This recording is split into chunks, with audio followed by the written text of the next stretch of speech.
Yang berikutnya konstanta. Konstanta merupakan suatu variabel yang mempunyai nilai tetap dan tidak dapat diubah nilainya. Ada dua macam, yaitu konstanta intrinsik dan konstanta buatan. Untuk konstanta intrinsik, ini konstanta yang sudah tersedia secara otomatis pada program. Di sini kita contohkan untuk memanggil pi dan bilangan Euler. Untuk mempercepat bisa saya copy saja di sini. Kita pastekan pada basic compiler, Ctrl V. Maaf ya. Saya ulangi lagi. Copy. Kemudian Ctrl V. Di sini bisa kita lihat untuk format pemanggilan konstanta intrinsik dengan menuliskan pagar include spasi petik 2 crt garing match dot b ditutup dengan petik 2. Kemudian saya akan memanggil variabel atau konstanta intrinsik untuk bilangan Euler, yaitu dengan menuliskan variabel ini m underscore e. Begitu pula dengan saya akan menampilkan untuk konstanta intrinsik. Di sini kita tuliskan variabel m underscore b. Maka akan kita kompilasi dan muncul nilai ini ya. E itu nilainya 2,7 sekian. Untuk P itu nilainya 3,14 sekian. Pada bahasa basic, dengan basic compiler, kita juga bisa membuat konstanta sesuai dengan keinginan kita, yaitu konstanta buatan. Bagaimana caranya? Yaitu dengan mendeklarasikan atau memberikan perintah fungsi cos, misalkan ini setengah, ini akan saya beri nilai itu 0,5. Kemudian untuk 2/3 akan saya beri nilai 0,66.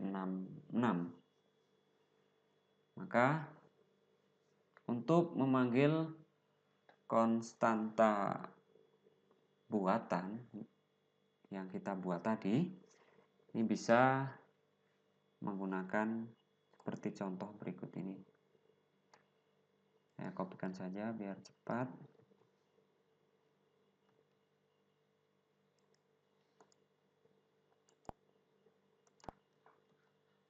Paste. Nah, ini di sini sudah terlihat bahwa kita sedang membuat konstanta setengah. Ini namanya konstanta setengah, itu nilainya 0,5. Kemudian konstanta 2/3 itu nilainya 0,66. Kemudian yang berikutnya kita mendeklarasikan variabel x, y. X dan y ini termasuk untuk tipe data double. Jadi nanti untuk value atau isiannya, nilainya itu untuk double ini bisa berupa koma ya. Ini untuk penggunaannya, itu x sama dengan setengah kali 4. Nah, di sini kita bisa memproses setengah kali 4. Nah, di sini setengah ini nilainya 0,5 kali 4. Maka bisa kita tampilkan untuk hasil dari X ini, yaitu 0,5 kali 4 ya, ini berapa? 2 ya. Kemudian yang Y ini ya, 2/3. Ini nilainya 0,66 ditambah 5. Di sini akan dimunculkan, akan ditampilkan ya, nilai dari X. Bisa kita compile. Ini hasil dari berapa tadi? 0,5 kali 4, ini 2 ya. Sedangkan 0,66 tambah 5 itu nilainya 5,66. Yang berikutnya adalah operator. Jadi operator ini merupakan simbol yang digunakan untuk melakukan operasi tertentu ya. Misalkan dalam matematika ini ada operasi penjumlahan, ada operasi pengurangan dan lain-lain. Di sini ada beberapa jenis operator yang digunakan, yaitu operator aritmetika, operator perbandingan, operator logika, operator penugasan, dan operator penggabungan. Untuk operasi aritmetika ini yang sering digunakan ada beberapa macam, ada penjumlahan, pengurangan, perkalian, pembagian, ini pembagian dengan sisa, yang ini mungkin akan saya jelaskan di sesi yang lainnya ya. Kemudian ada modulus dan perpangkatan. Kemudian untuk operator perbandingan, ini yang digunakan yaitu misalkan di sini ada sama dengan, ini dituliskan sama dengan, sama ya. Untuk tidak sama dengan, ini operator yang digunakan pada basic ini seperti ini. Ada apa namanya? Operatornya misalnya seperti ini. Kemudian untuk lebih kecil, lebih besar sama dengan, lebih kecil sama dengan. Kemudian operator logika ini digunakan untuk membandingkan dua ekspresi atau lebih. Nah, itu ada operator not, and, dan or. Kemudian untuk operator penugasan ini bertugas untuk menentukan nilai yang dikeluarkan oleh suatu variabel terhadap kondisi tertentu.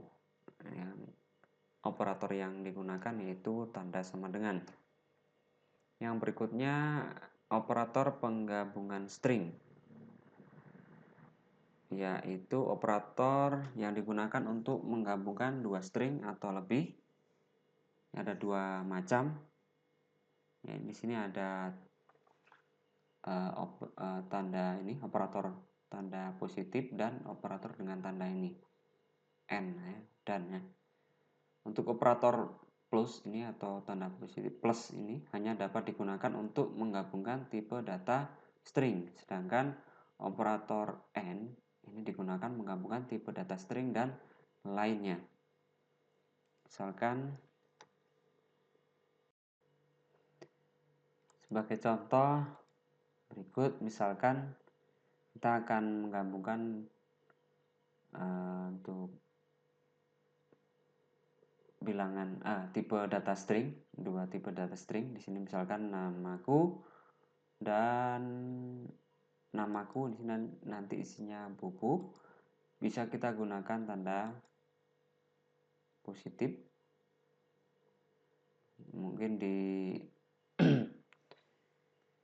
apa namanya? Kalau sebelumnya itu kita bisa menggunakan titik koma. Di sini kita juga bisa menggunakan operator penggabungan string, yaitu untuk menggabungkan tipe data string. Hanya tipe data string itu kita bisa menggunakan tanda positif atau plus. Sedangkan apabila akan menggabungkan tipe data string dan tipe data yang lain, misalkan integer atau yang lain, kita bisa menggunakan operator n. Di sini ya bisa kita lihat di umurku N, ini variabel umurku ya. Saya lihat di program. Di sini kita tuliskan namaku plus namaku. Ini hanya operator positif ini hanya untuk tipe data string. Nah, ini ya. Bisa muncul umurku N tahun. Ini sama string, maka menggunakan positif. Sedangkan di sini ada variabel ada tipe data selain string, maka menggunakan tanda N. Di sini juga sama. Ini ada tipe data selain string, maka menggunakan tanda N. Ekspresi adalah kombinasi atau gabungan dari konstanta, variabel, operator, dan fungsi yang kemudian diterjemahkan oleh komputer menjadi sebuah nilai. Jadi suatu ekspresi ini bisa menghasilkan nilai numerik, string, logika, true, or false. Contohnya, misalkan kita menggunakan ekspresi dengan menggunakan operator aritmetika, yaitu penjumlahan. Dan ini di sini 2 plus 3, maka nilai yang dihasilkan berbentuk bilangan ya, numerik. Sedangkan misalkan ekspresi kita menggunakan operator perbandingan, di sini kita tuliskan 2 lebih kecil dari 3, maka nilai yang dihasilkan ini berupa logika ya, atau true or false. Karena di sini tertulis 2 itu lebih kecil dari 3, maka nilainya true. Sedangkan misalkan tertulis ekspresi Dona N nakal, ini ya, operator N ini bisa digunakan untuk menggabungkan dua tipe, menggunakan dua variabel atau mungkin dua statement dengan statement Bona N nakal. Nah, tulisannya seperti ini. Demikian penjelasan tentang aturan pemrograman bahasa BASIC dengan menggunakan BASIC Compiler. Semoga bermanfaat. Bila ada pertanyaan, silakan bisa memberikan komentar di bawah atau bisa kita diskusikan mungkin di pertemuan yang akan datang. Terima kasih atas perhatiannya. Wassalamualaikum warahmatullahi wabarakatuh.